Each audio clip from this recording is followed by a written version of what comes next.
L'homme a légèrement tapé le pouce sur une cuillère. L'instant d'après, d'innombrables cuillères se sont collées les unes aux autres, éclaboussant le tyran de liquide.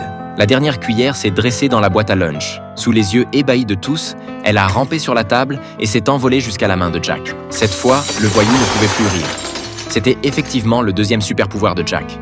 Il a utilisé son pouvoir pour repousser l'intimidation sans blesser personne. Ce jour-là, en classe, le professeur a apporté un appareil électrique. Lorsqu'il a appuyé sur l'interrupteur, on pouvait voir clairement le courant électrique. Mais dans le coin, personne n'a remarqué l'inquiétude de Jack. Sur son bureau, un trombone s'est soudainement envolé, puis un stylo s'est mis à tourner de manière incontrôlable. Jack a attrapé le stylo, mais la seconde suivante, un arc électrique a traversé la salle de classe et l'a frappé de plein fouet. Puis un deuxième arc est arrivé. Il a été soulevé par 2 puissants courants électriques, flottant dans les airs. C'était le troisième super pouvoir de Jack, absorber l'électricité. Les élèves étaient stupéfaits. Le professeur a réagi rapidement en coupant l'appareil, interrompant ainsi le courant. Jack a été emmené à l'hôpital. Après l'examen, le médecin a découvert qu'il était miraculeusement indemne. Ce résultat a laissé tout le monde perplexe. À ce moment-là, l'infirmière les a interrompus. Jack avait disparu. Il s'était discrètement enfui de l'hôpital. Il ne voulait que retourner à la ferme de son grand-père. Car seul, dans cette petite cave, il ne serait pas moqué. 2 voitures de police ont bloqué son chemin de retour. Bien qu'il voulait rentrer chez lui, il n'avait pas le choix et a dû suivre le shérif à l'école. Rapidement, des experts ont effectué de nombreux tests sur lui. La conclusion a choqué tout le monde.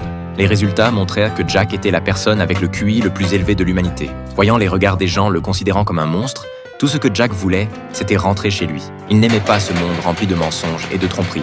Mais maintenant, rentrer à la maison était devenu un luxe pour Jack. Quelques jours plus tard, lors d'une fête à l'école, une fille est venue volontairement vers Jack. C'était la seule amie qu'il avait à l'école qui ne le discriminait pas. Jack était heureux et a commencé à discuter avec la fille. Mais peu de temps après, le père de la fille est arrivé. Il a attrapé Jack par le col, l'insultant sans cesse, l'appelant un monstre et lui disant de rester loin de sa fille. La directrice, voyant cela, est rapidement intervenue. L'homme a lancé une dernière phrase. « Garde cette ordure loin de ma fille ». Puis il est parti en tenant la fille par la main. Jack était très triste. Maintenant, il avait aussi perdu sa seule amie. Comparé à ces humains hypocrites et hostiles, Jack préférait interagir avec les animaux. Peut-être partageait-il la même innocence et la même gentillesse. Cependant, ce moment chaleureux a vite été interrompu par quelques visiteurs inattendus. C'étaient les tyrans de l'école qui l'avaient suivi, brandissant des fusils de chasse et menaçant de tuer le monstre à leurs yeux. Soudain, un coup de feu a retenti au loin, les faisant sursauter. Ils se sont précipités et ont découvert que c'était le shérif adjoint qui avait abattu une biche. Il se vantait fièrement de son trophée, disant que son tir était très précis et que le faon n'avait ressenti aucune douleur. En voyant le faon mourant, Jack était rempli de chagrin et de colère. Il a posé une main sur le faon et a fermement attrapé le shérif adjoint de l'autre. En un instant, la souffrance du faon a été transmise dans le corps du shérif adjoint.